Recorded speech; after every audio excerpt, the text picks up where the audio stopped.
السلام علیکم ورحمۃ اللہ وبرکاتہ۔ بسم اللہ الرحمن الرحیم وبہ نستعین۔ محترم دینی بھائیوں اور بہنوں اور عزیز طالبات، کل ہم لوگ یہی حدیث ہرقل پڑھ رہے تھے اور یہ سوال تھا کہ قال هل قاتلتموه، کہ کیا تم نے ان سے جنگ بھی کی ہے؟ قلت نعم، تو ابو سفیان رضی اللہ تعالیٰ عنہ جو بعد میں رضی اللہ عنہ ہوئے ہیں، انہوں نے کہا کہ میں نے کہا ہاں۔ قال فکیف کان قتالکم ایاہ، کہ تمہارا ان سے جو لڑنا اور تمہارے لڑائی کا،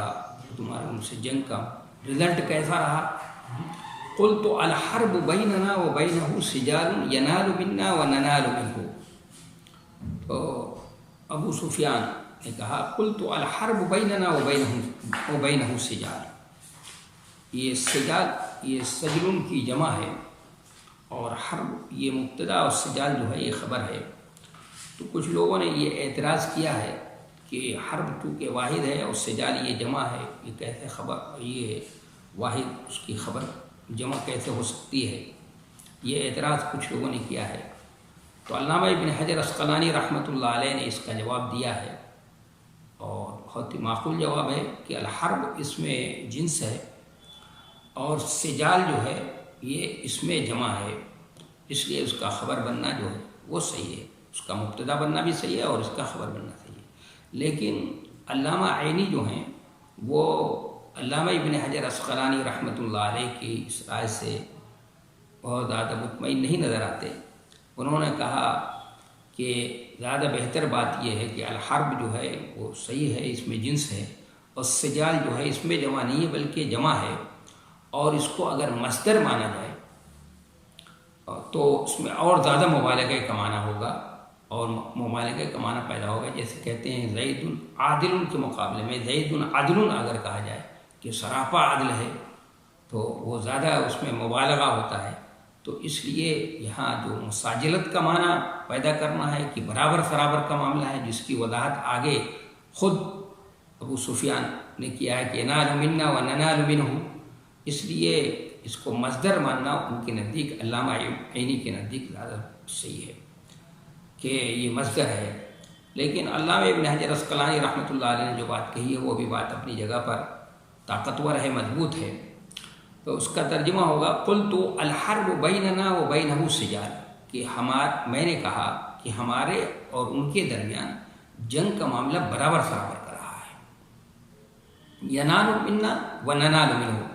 یعنی کبھی وہ کامیاب ہوتے ہیں اور کبھی ہم کامیاب ہوئے ہیں، کبھی وہ کامیاب ہوئے کبھی ہم کامیاب ہوئے، اس کی وضاحت کر دی ہے۔ تو یہ ابو سفیان نے اس وجہ سے کہا تھا کہ ابو سفیان نے غزوہ احد کے موقع پر کہا تھا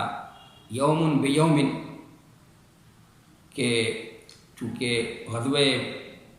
احد میں، غزوہ بدر میں مسلمانوں کو فتح ہوئی، غزوہ احد میں مسلمانوں کو بظاہر شکست ہوئی تھی، اور یہ 3 جنگیں ہوئی تھیں۔ غزوہ احزاب میں ان کو شکست کا سامنا کرنا پڑا۔ تو غزوہ احد کے موقع پر ابو سفیان نے یہ کہا تھا کہ یوم بیوم، اور کہ آج کا دن جو ہے کل اس سے پہلے والے یعنی جنگ کا بدلہ ہے۔ تو اس بنیاد پر ابو سفیان نے کہا کہ الحرب بیننا و بینہ سجال، کہ ہمارے اور ان کے درمیان جنگ معاملہ برابر برابر ہے، یعنی کبھی وہ کامیاب ہو جاتے ہیں اور کبھی ہم کامیاب ہوتے ہیں۔ تو اس کو یہاں پر اس کو بیان کرنے کے لیے ابو سفیان نے جو تعبیر اختیار کی الحرب بیننا و بینہ سجال، یعنی اس کو ڈول سے تشبیہ دیا۔ اس تشبیہ کو 2 طرح سمجھ سکتے ہیں کہ کنویں کے اوپر جو ڈول رکھتے تھے پہلے لوگ اور اس سے پانی بھرا جاتا تھا،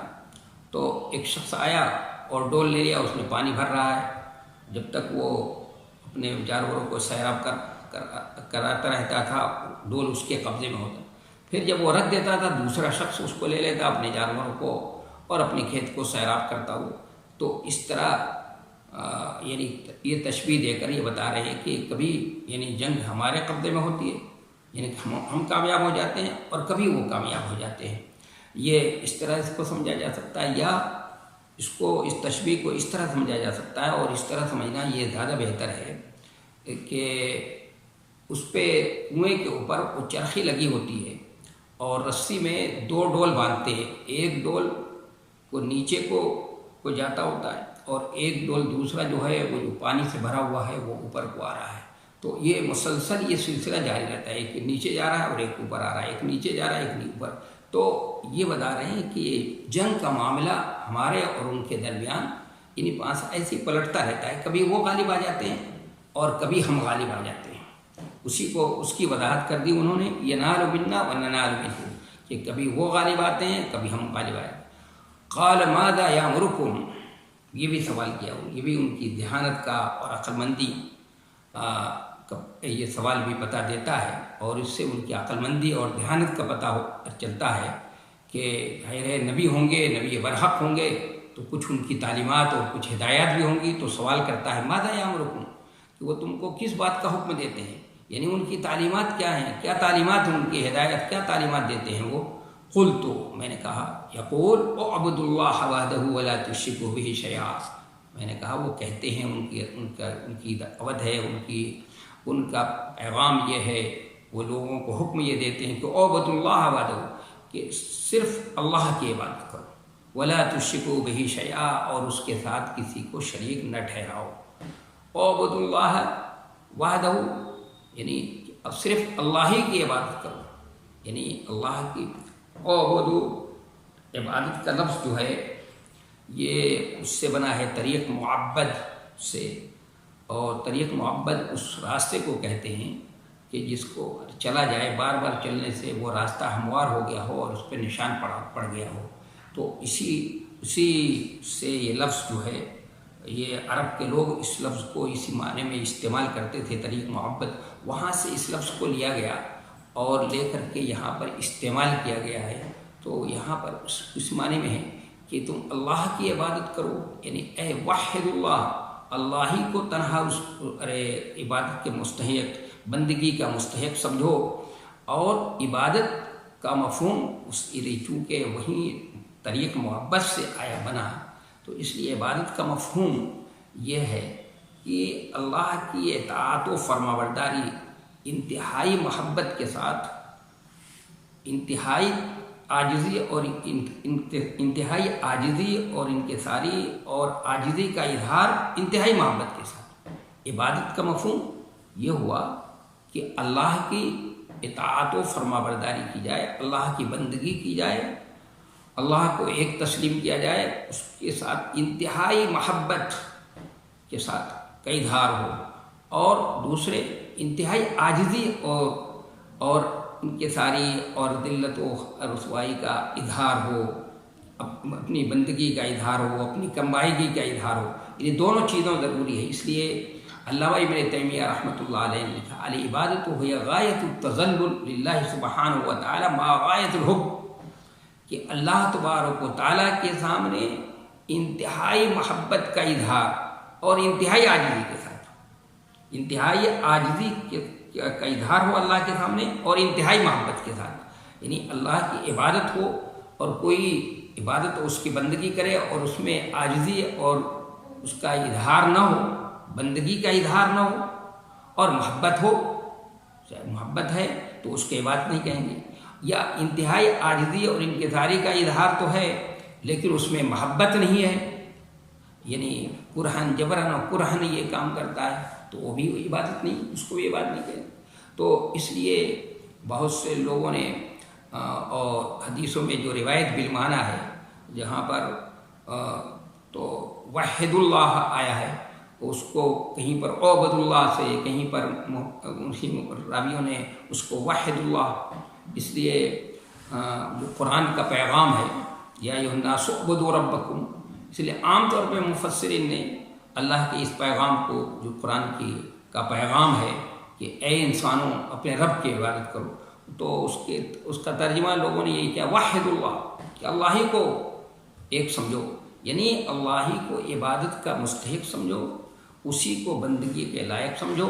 اور اسی کے سامنے سر تسلیم خم کرو، یعنی اللہ ہی کے سامنے انتہائی عاجزی کا اظہار اور انتہائی محبت کے ساتھ، تو یہ تعلیم ان کی کہ اعبد اللہ، کہ تم اللہ کی عبادت کرو، اللہ کی بندگی کرو۔ اور اسلام کے اندر عبادت کا جو مفہوم ہے، اسی کے لیے اللہ تبارک و تعالیٰ نے ہم کو پیدا کیا ہے، اسی غرض سے کہ وما خلقت الجن والانس الا لیعبدون، یہی ہمارا مقصد تخلیق ہے، عبادت، اسی کے لیے اللہ تبارک و تعالیٰ نے پیدا کیا ہے۔ اور اسی لیے تمام انبیاء، جتنے بھی انبیاء کرام آئے ہیں، انہوں نے اسی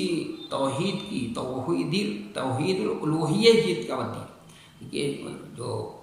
امتیں، جو سابقہ امتیں یا کوئی بھی امت یا آج بھی جو لوگ ہیں جو اللہ کو نہیں مانتے، اللہ کے ساتھ شرک کرتے ہیں، وہ توحید الربوبیہ کے تو قائل ہوتے ہیں، اللہ کو رب مانتے ہیں، خالق مانتے ہیں، لیکن توحید الالوہیہ کے قائل نہیں ہوتے۔ اس لیے جتنے بھی انبیاء کرام آئے ہیں، سب نے آ کر کس کی تعلیم دی؟ سب سے پہلے یہ کہا قولوا لا الہ الا اللہ تفلحوا، کہہ دو لا الہ الا اللہ، کہ اللہ کے علاوہ کوئی معبود نہیں۔ اس لیے قرآن لا الہ الا هو الحی القیوم، لا الہ الا هو الحی القیوم، یہ اللہ تبارک و تعالیٰ نے اپنا تعارف کراتے ہوئے یہ کہا۔ اور سورہ اخلاص میں قل هو اللہ احد اللہ الصمد لم یلد ولم یولد ولم یکن له کفوا احد، اس کو مثبت انداز میں اور منفی انداز میں بھی اللہ تبارک و تعالیٰ نے کیا سمجھایا ہے۔ تو اصل آپ گویا یہ کہنا چاہ رہے ہیں ابو سفیان کی آپ کی تعلیم جو ہے وہ توحید الالوہیہ کی ہے، یعنی کہ اعبدوا اللہ وحدہ، کہ اللہ کی عبادت کرو، یعنی اللہ ہی کو الہ تسلیم کرو، یعنی عبادت کا مستحق، جس کے بندگی کا مستحق کون ہے؟ صرف اور صرف اللہ ہے، یعنی اسی کے سامنے سر تسلیم خم کیا جائے گا اور کسی کے سامنے نہیں سر خم کیا جائے گا۔ اور پھر اس کے ساتھ ساتھ ولا تشرکوا بہ شیئا، اور اس کے ساتھ کسی کو شریک نہ ٹھہراؤ۔ حالانکہ بات تو اگر دیکھا جائے تو بات یہیں پر ہو گئی، تو اعبدوا اللہ وحدہ، کہ تم اللہ کی وہ تعلیم یہ دیتے ہیں کہ اعبدوا اللہ وحدہ، کہ اللہ ہی کی عبادت کرو، اسی کی بندگی کرو، اس کے علاوہ کسی اور کے سامنے سر تسلیم خم نہ کرو، یہ بات۔ لیکن چونکہ نبی وہ فرستادہ ہوتا ہے، وہ جو بات بھی کہتا ہے وہ اللہ کی طرف سے کہتا ہے، ما ینطق عن الہویٰ ان ہوا الا وحی یوحیٰ، تو چونکہ اللہ کی طرف سے بات کہتا ہے تو اللہ تبارک و تعالیٰ نے بھی، اور انسان کی نفسیات سے اللہ تبارک و تعالیٰ واقف ہے، اور بات تاکہ مکمل ہو جائے، کسی طرح سے کسی شائبے کی گنجائش نہ رہے، اس لیے آگے کا جملہ جو کہا گیا وہ حکمت، اس میں بڑی حکمت ہے اور بڑی باریکیاں ہیں، باریکی جس کی طرف ابھی میں اشارہ کرتا ہوں، ولا تشرکوا بہ شیئا، کہ اس کے ساتھ تم کسی کو شریک نہ ٹھہراؤ، یعنی عبادت اللہ کی صرف اور بندگی اللہ کی ہوگی، کب ہوگی؟ جب ہوگی کہ جب ہم اللہ کے سامنے ہی صرف تسلیم خم کریں، اللہ ہی سے ہم صرف سوال کریں، اللہ ہی سے مدد چاہیں۔ اور اگر ہم نے اللہ کو ہم معبود مانتے ہیں، اللہ کی عبادت کرتے ہیں، اللہ کے سامنے سر تسلیم خم کرتے ہیں، اس کے ساتھ ساتھ کسی اور در پر بھی جا کر کے ہم مانگتے ہیں، سوال کرتے ہیں، کسی سے مدد طلب کرتے ہیں، تو یہ عبادت اللہ کو ایک ماننا نہیں ہوا، اللہ کو معبود حقیقی ماننا نہیں ہوا، یہ اللہ کی صرف اللہ کی عبادت نہیں ہوگی۔ اس لیے ضرورت تھی اس حکمت کے تحت، اور تاکہ قیامت تک کے لیے یہ تعلیمات آپ کی تھیں، تعلیمات آئی تھیں، ان تعلیمات کا تذکرہ کر رہے ہیں ابو سفیان، تو اس لیے ضرورت تھی۔ جیسے آج کل بہت سے لوگ ہمارے بھائی ہیں جو کہتے ہیں کہ ہم تو اللہ کو ایک مانتے ہیں، ہم تو اللہ کو خالق بھی مانتے ہیں، مالک بھی مانتے ہیں، رازق بھی مانتے ہیں، اور عبادت کا مستحق بھی اسی کو مانتے ہیں، اسی کی عبادت کرتے ہیں، اسی کے سامنے سر تسلیم خم کرتے ہیں، ہم تو نماز بھی پڑھتے ہیں، لیکن مداروں پہ بھی جاتے ہیں، مداروں پہ جا کر کے وہاں پر بھی نظریں، ان کے نام پہ نظریں مانتے ہیں، وہاں جا کر کے ان سے سوال، اپنے سوال ان کے سامنے رکھتے ہیں، ان سے سوال کرتے ہیں، تو یہ اللہ کو ایک ماننا نہیں ہوا، اللہ کو الہ ماننا نہیں ہوا، اللہ کو معبود حقیقی تسلیم کرنا نہیں ہوا۔ اسی کو روکنے کے لیے، اسی کو اس پر گویا قدغن لگانے کے لیے یہ بھی آگے کی عبارت جو ہے یہ کہا گیا ولا تشرکوا بہ شیئا، اور اس کے ساتھ کسی کو شریک نہ ٹھہراؤ، یعنی اللہ کو صرف اللہ ہی کو معبود حقیقی، اللہ ہی کو معبود تسلیم کرو، اسی کے سامنے عاجزی اور انکساری کا اور تذلل کا اظہار کرو، اور انتہائی محبت کے ساتھ، اور اس کے ساتھ کسی کو شریک نہ ٹھہراؤ۔ اور وَاتْرُكُوا مَا يَقُولُ آبَاؤُكُمْ، اور آگے مزید اور بات کہہ دی تھی، جو تمہارے باپ دادا کہہ رہے ہیں، جو تمہارے باپ دادا جو کہہ رہے ہیں یا کر رہے تھے، اس کو چھوڑ دو، باپ دادا کے طریقے کو چھوڑ دو، اس لیے کہ باپ دادا کے طریقے کو چھوڑنا بھی بہت مشکل کام ہے۔ اس لیے ابو طالب کیوں ایمان نہیں لائے؟ انہوں نے کہا کہ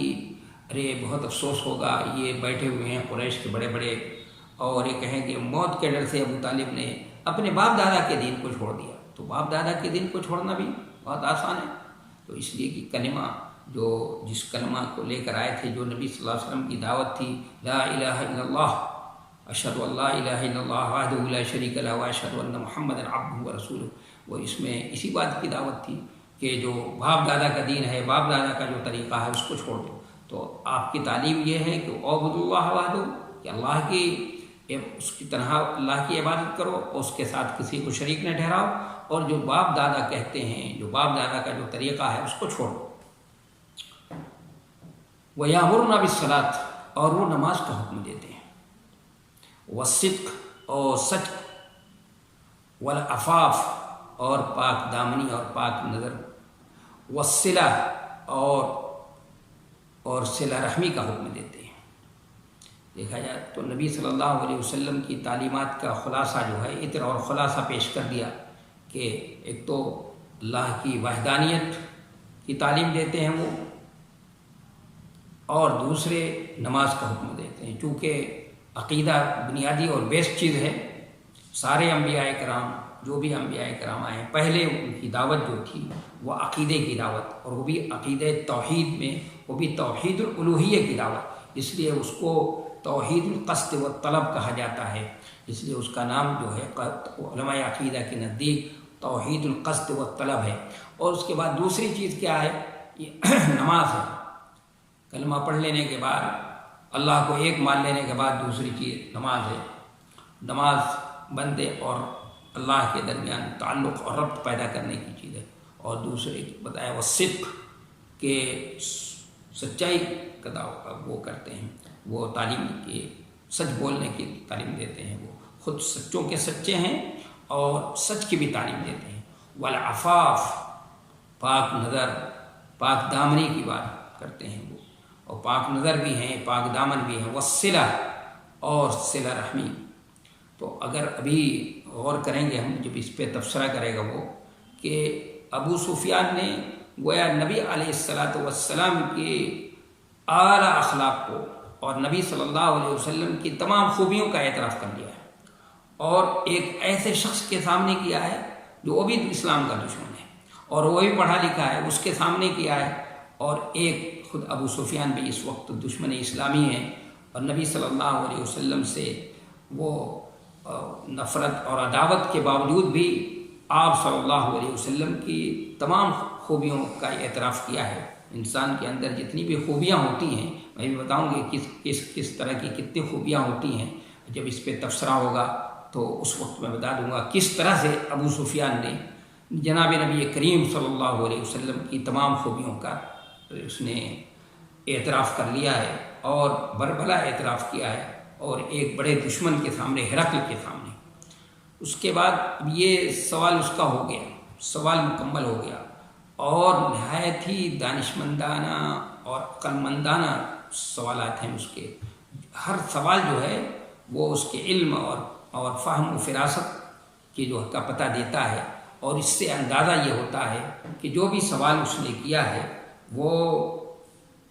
کیا ہے، وہ ایسا معلوم ہوتا ہے کہ وہ پڑھا لکھا انسان تھا، آسمانی تعلیمات سے بخوبی واقف تھا، اور بہت ہی ذہین اور فتین انسان تھا۔ اس لیے نبی علیہ السلام کے بارے میں تحقیق کرنے کے لیے اس نے اس انداز کے سوالات کیے ہیں، اور آپ کی شخصیت سے متعلق، آپ کے کردار سے متعلق سوالات زیادہ تر ہیں۔ یہ ایک بھی سوال اس طرح کا نہیں کیا ہے اس نے کہ معجزہ کیا دکھاتے ہیں، اس طرح کے کوئی خارق العادت چیزیں کیا اس کی سے سرزد ہوئی ہیں، یہ اس طرح کا کوئی سوال نہیں کیا اس نے۔ سوال کیا ہے کہ بھئی کبھی جھوٹ کا الزام دیا تم نے؟ کہا نہیں۔ کبھی شکنی کرتے ہیں؟ نہیں۔ اور وہ ارے تم نے ان سے وہ جنگ کیا ہے